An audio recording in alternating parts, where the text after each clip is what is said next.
좋아요와 구독하기는 사랑입니다. 안녕하세요. 반갑습니다. 부동산입니다. 2018년 9월 27일 목요일입니다. 명절 연휴가 끝났어요. 명절 연휴들 잘 보내셨나요? 그러고 보니까 추석 인사도 제대로 못했던 것 같습니다. 자, 마지막에 막 이제 대책 나오고 나서 정신없는 상태에서, 저도 시골 내려가야 되고 막 그러느라 별 얘기 못했네요. 추석 특집으로, 월요일날, 화요일날 영상 올려드렸는데 잘 보셨나요? 그, 재개발 전문으로 하시는 투미부동산 김재경 소장님 모시고서, 의견들 좀 들어봤는데요. 맞을 수도 있고, 틀릴 수도 있고, 생각해 볼 만한 어떤 점들을 이제 짚어보는 거였으니까, 모쪼록 판단하시는데 도움이 되셨길 바랍니다. 자, 이번 주는 오늘, 내일, 이틀밖에 안 남았네요. 오늘 좀 뉴스가 많으니까, 여러 개의 뉴스들 좀 나눠서 읽어보도록 하겠습니다. 좋아요와 구독하기는 사랑입니다. 자, 첫 번째 뉴스입니다. 얼마나 올랐어? 그때 샀어야 추석 밥상대와 기승전 부동산이다. 동아일보 기사인데요. 아무튼 요번에 이제 가족들 모이는 자리에서 부동산 얘기들 많이 있었겠죠. 집값이 이렇게 오를 때면 항상 그런 것 같습니다. 특히 이제 사실 서울 부동산이 뜨거우니까 그런 거고, 이따가 나중에 기사 다시 읽으려고 하지만 지방 부동산은 좀 또 분위기가 다른 것 같긴 해요. 근데 아무래도 서울의 부동산 급등이 아무래도 이례적인 한 해였기 때문에 작년도 그렇고 올해는 특히나 더 심했죠. 그래서 부동산 관련해서 얘기들 많이 있었을 겁니다. 그런 갈등들에 대한 종류에 대해서 얘기를 했는데, 결국은 그거죠. 샀냐 안 샀냐, 팔았으면 억울하다. 결국 부동산 급등하는 과정에서 어떻게 참여를 했는가, 가지고 있었는데 팔았는데 가격이 급등해 버려서 속상하다든가, 아니면 못 사서 너무 안타깝다라든가, 좀 실망스러운 자포자기 같은 목소리들도 많이 있었던 것 같아요. 저도 갔는데, 이제 부모님 뵙고서 얘기를 하는데, 그 말씀을 하시더라고요. 저희 부모님이 IMF 때 굉장히 힘드셨거든요. 그러니까 IMF가 터지기 직전에 대출을 많이 받아가지고 좀 큰 집을 당시에 이제 상가주택 같은 걸 사셨는데, 그 당시에 엄청 고생하신 걸 제가 큰아들이어서 다 봤거든요. 사실 저희 어머니가 진짜 고생하셨어요. 그 집을 매도하는 과정까지 정말 고생하신 거 옆에서 봤거든요. 이제 제가 봤는데, 제가 봤던 부분은 사실 어떻게 보면 좀 간접적인 부분이고, 이제 직접적으로 당사자셨으니까, IMF 때 금리 20% 넘어가고, 그래서 대출이자 장난 아니었던 그런 상황이었고, 또 게다가 IMF 때는 역전세까지 났거든요.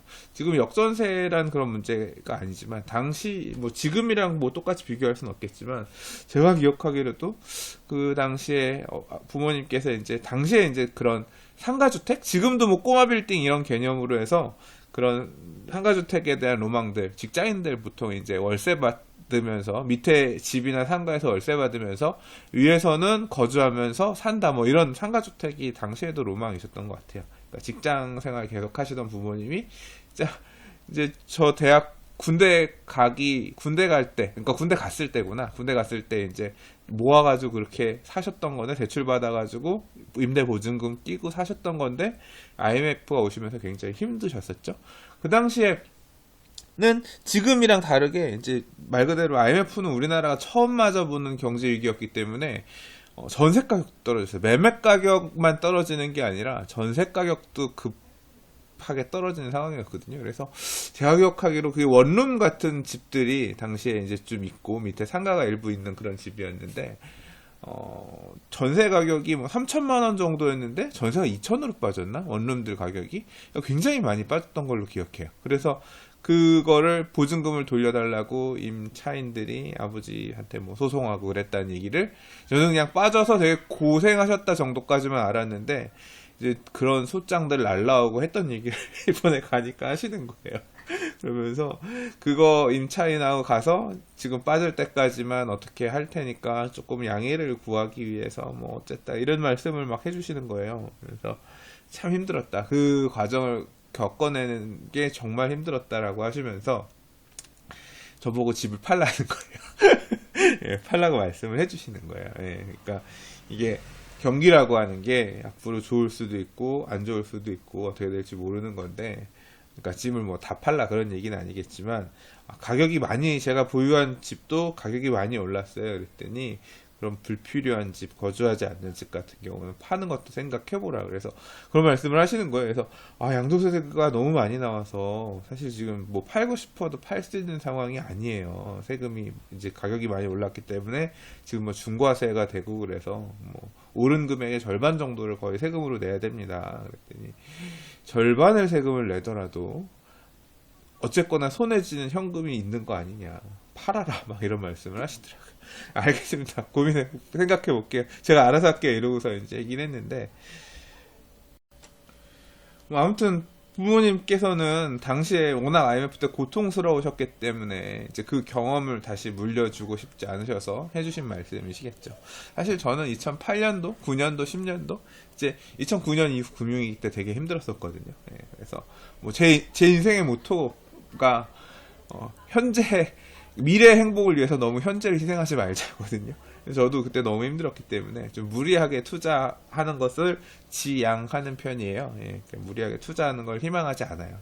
그냥 적당히 쓰면서 살자, 이런 주의이기 때문에 뭐 그런 상황인데, 근데 이제 좀 아무튼 또 그런 말씀 들으니까 생각 안 할 수가 없잖아요. 그래서 임대사업자 등록을 어떻게 해야 되나부터 가서 부모님 댁 지분 이제 임대사업자 등록 신청해드리고 왔어요. 그래서 이제 어떻게 처리되는지 체크만 좀 하면 될 것 같고, 저도 재개발 구역에 있는 집을 임대사업자 묶을 생각을 안 했었는데, 왜냐하면 임차인들이 있다 보니까, 그리고 좀 있으면 철거할 건데 괜히 골치 아플 것 같아서 어떻게 할까 하다가 지금 그 얘기를 하고 나니까 임대사업자를 그냥 등록해버릴까?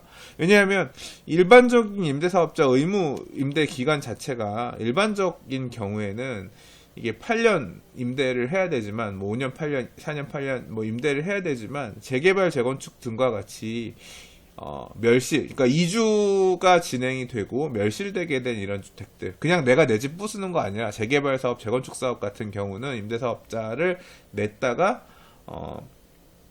철거하면서 임대사업자 폐업할 때 이 멸실이 되는 경우에는 의무가 없어요. 그러니까 과태료가 없거든요. 그 경우에 대해서는 그렇게 임대사업을 종료하게 될 때는 과태료가 없거든요. 대신 세금 혜택 받았던 거는 토해내면 돼요. 토해내야 돼요. 근데 세금 혜택 어차피 얼마 많이 안 받을 거기 때문에 어차피 혜택 받았던 거 토해내는 거니까 냈다가 받았던 거 토해내고 멸실되고 그렇게 가는 게 더 나을까? 그런 생각도 드는 거예요.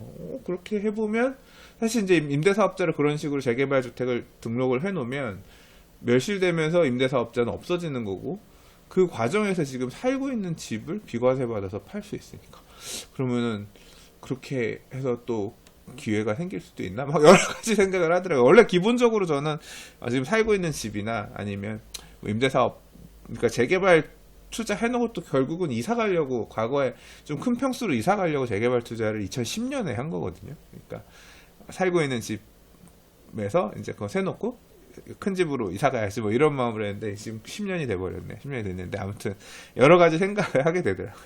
자, 이 추석 밥상 기승전 부동산 대화를 하다 보니까 어쨌거나 저도 저의 상황에서 어떻게 해야 될까를 다시 한번 생각해보는 계기가 됐다. 뭐 그런 얘기네요.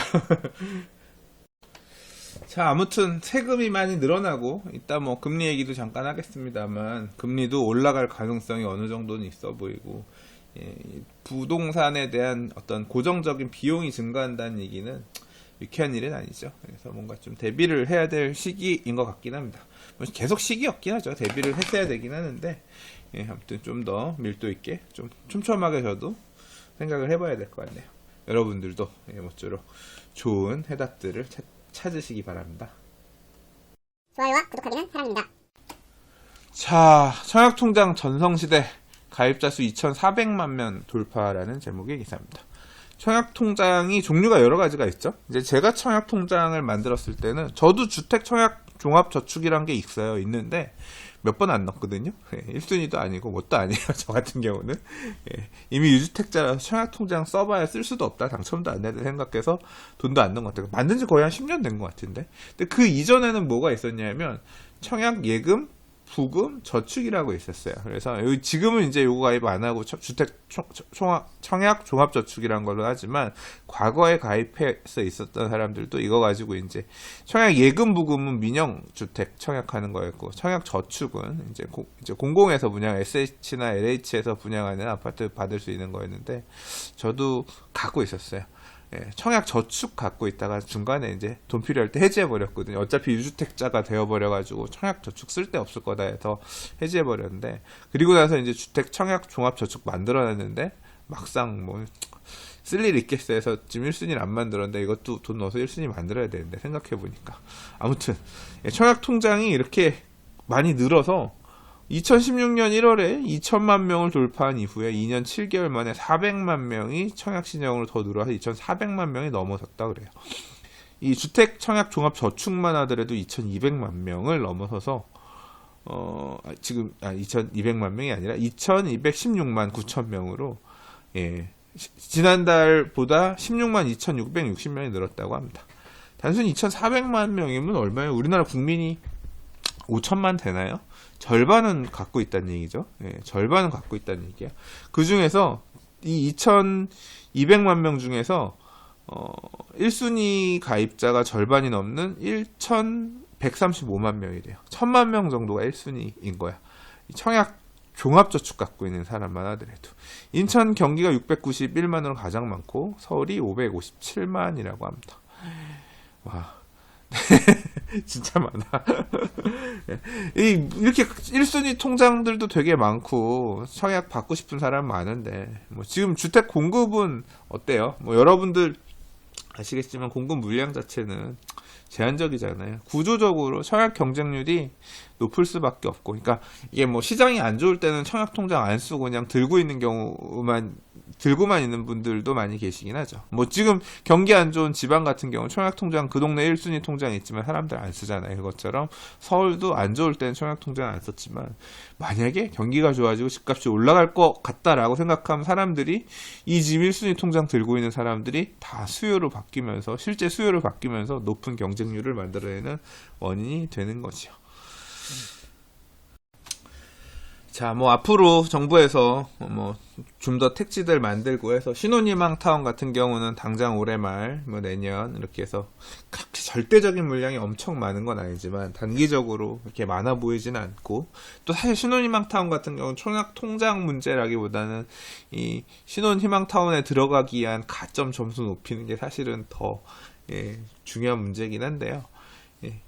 물리적으로 딱 보면 그러네요. 공급을 하겠다라고 정부가 밝히고 있긴 하지만 깔려있는 1순위 통장의 개수가 정말 많아 보이네요. 2,400만 개라니.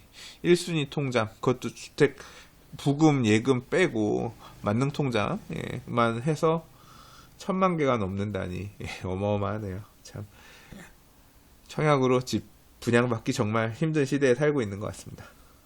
좋아요와 구독하기는 사랑입니다.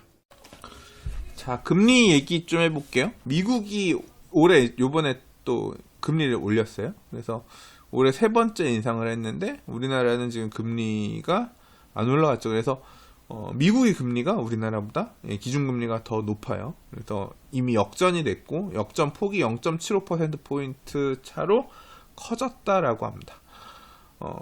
그러니까 미국이 금리가 더 높고 우리나라가 금리가 더 싸면 은행에 돈을 묻으려는 사람들이 미국이 같은 돈을 저축하더라도 돈을 더 많이 주니까 우리나라에 있는 달러들이 그 금리 때문에 금리가 높은 미국 쪽으로 넘어갈 것이다.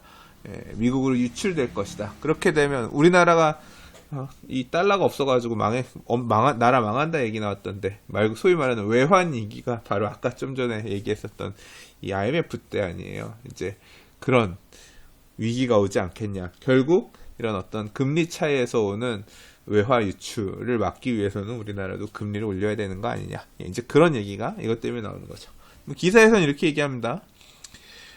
이번 미국 금리 인상이 당장 대규모 자금 유출을 초래한다는 우려는 많지 않다. 올해 3월달 한미금리가 역전된 이후에 자금이 급격히 빠져나가는 모습은 보이지 않았다. 라고 하는데 결국은 뭐냐면 이렇게 금리 차가 나는 거 오히려 우리나라 금리가 더 낮은 것은 문제다. 그러니까 왜냐하면 결국 당장은 이런 자금 유출 모양이 안 나온다고 하더라도 장기적으로 나올 수 있다. 금리가 유출되면 안 되니까, 이 금리에 따른 금리 차에 따라서 달러가 유출되는 그런 일이 있어서는 안 되는 거니까, 우리나라도 금리를 올려야 된다. 갭을 줄여야 된다. 하는 애도 금리 인상 압박이 강해질 것으로 보인다. 금리를 올려라 라는 거죠. 그래서 이미 깜빡이를 켜둔 한은은 10월이나 11월 이냐를 두고서 고심 중인데, 국내 경기 등을 감안하면 판단이 쉽지 않고 연내 금리 동결할 거란 전망도 많이 나온다고 합니다. 자, 저는 잘 모르겠어요. 잘 모르겠는데 금리가 인상될 가능성도 있다.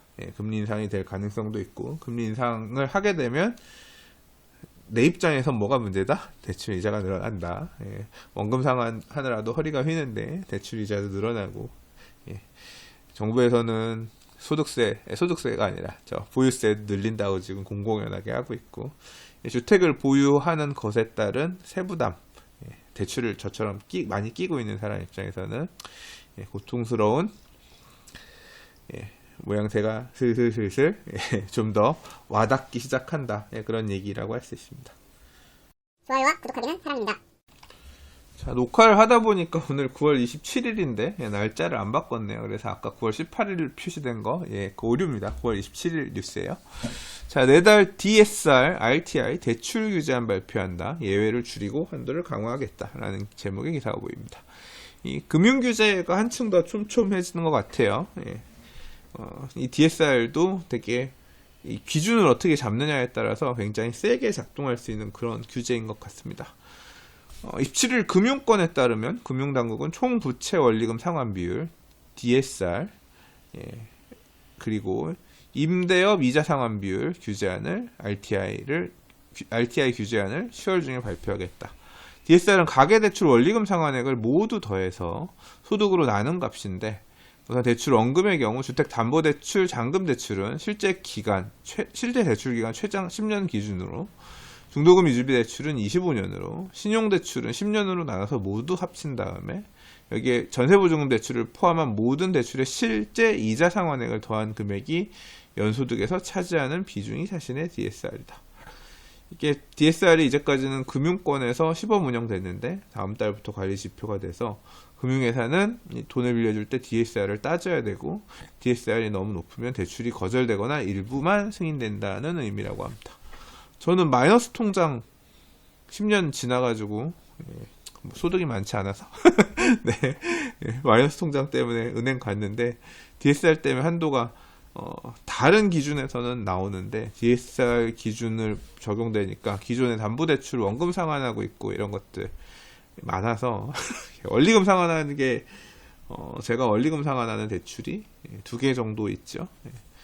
원리금 상환한 지 오래됐어요.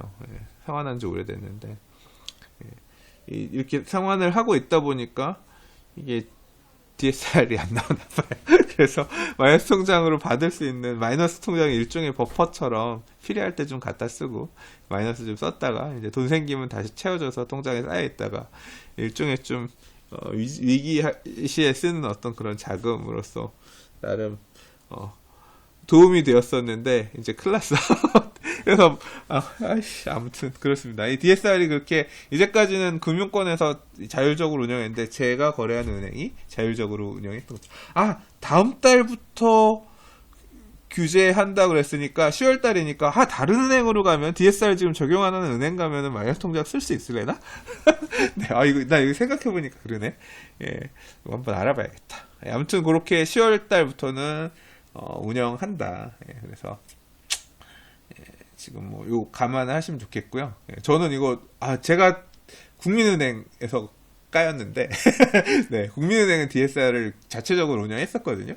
그것 때문에 까인 것 같아요. 다른 데 한번 가봐야겠다. 네, 바뀌기 전에 얼른.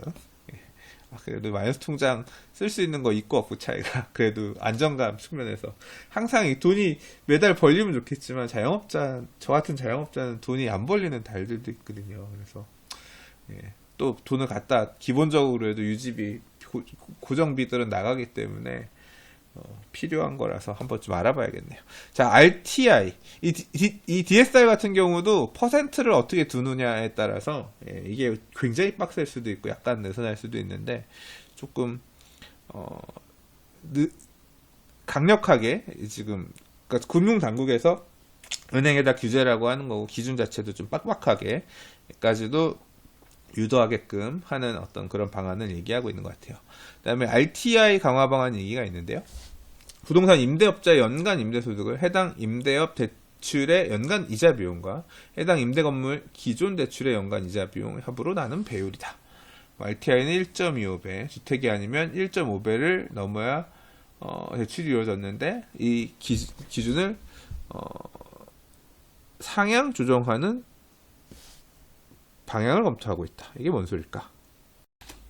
결국 얘긴 그 얘기네요. 임대료로 들어오는 금액 자체가 대출 이자보다 적어도 1.5배 이상은 돼야 지금 주택이냐 아니면 주택 아니냐, 주택이면 1.25배만 넘어도 주택이 아니면 1.5배 넘어야지 대출이 되게끔 이렇게 했는데 그 기준 자체를 허들을 높여가지고 결국은 대출을 이것도 강화하겠다는 얘기예요. 그러니까 그런 경우죠. 우리가 보통 이 부동산을 여러 종류를 보유하고 있는 사람 같은 경우 주택 가진 사람도 있고 상가 가진 사람들도 있고 그런데 주택 쪽에서 대출이 안 나오면 뭔가 돈을 더 쓰려고 하는데 주택에서 안 나오면 상가에 굳이 대출을 안 받고 그러니까 과거에는 그랬거든요. 상가를 사는데 상가 담보대출이 비싸니까 그냥 살고 있는 집에 담보대출을 받아가지고 상가를 사고 상가에는 대출을 안 받는 이런 분들이 많이 계셨어요. 왜 그래요? 금리가 주택담보대출 이자가 싸니까 한도도 더 잘 나오고 하니까 주택담보대출 이자를 갖다 썼던 거죠. 근데 만약에 지금 규제, 주택시장에 대한 대출 규제가 되게 심하게 되면서 주택담보대출을 안 쓰면 그러면 차주 입장에서 생각할 수 있는 거, 집으로 담보 안 나? 그럼 비싸도 그냥 이자 좀 비싸도 상가 담보 대출을 써야겠네. 이런 식으로 해서 상가를 담보로 갈 수 있게 되죠.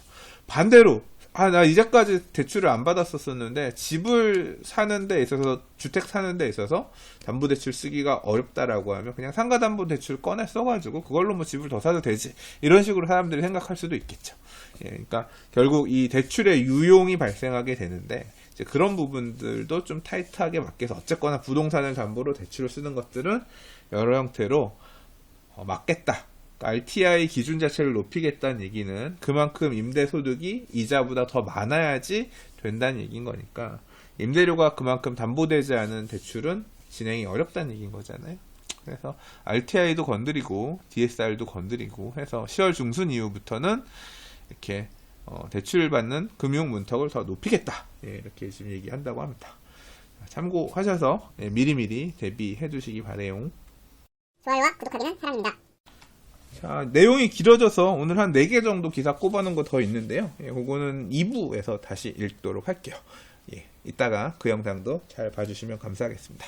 자, 도움되셨다면 좋아요, 구독하기 부탁드리도록 하겠습니다. 자, 2부 뉴스 읽기 영상에서 다시 뵐게요. 감사합니다. 부동산이었습니다.